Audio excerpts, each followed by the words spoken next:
Welcome to law points. మీరు wholesale షాప్కు వెళ్ళినప్పుడు అక్కడ రిటైలర్స్ ఎవరైతే ఉన్నారో వాళ్ళు మీకు నాణ్యమైన సరుకుని కొన్నిసార్లు అందించలేరు. ఇది నాణ్యమైన సరుకు అని చెప్పి మీకు నాణ్యత లేని సరుకుని అమ్ముతారు. అలాంటి సందర్భాల్లోని మీరు మోసపోతారు. ఒకవేళ ఇలా జరిగినట్లయితే మీకు సంబంధిత అధికారులకు ఫిర్యాదులు ఇవ్వచ్చు.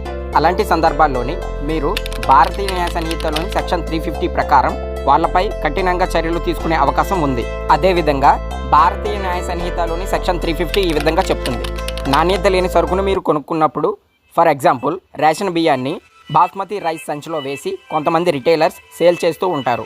అలాంటి సందర్భాల్లోని మీరు అది చూసుకోకుండా కొని మోసపోతారు. అలాంటి సందర్భాల్లోని ఆ షాప్ రిటైలర్ ఎవరైతే ఉన్నారో ఆ హోల్సేల్ దారునిపై, ఆ దుకాణదారుడిపై మీరు కఠినంగా చర్యలు తీసుకునే అవకాశం ఈ సెక్షన్ మీకు కల్పిస్తుంది. భారతీయ న్యాయ సంహితలోని సెక్షన్ 350 ఈ విధంగా చెప్తుంది. లా తెలుసుకోండి. For more legal updates subscribe our channel. Thank you.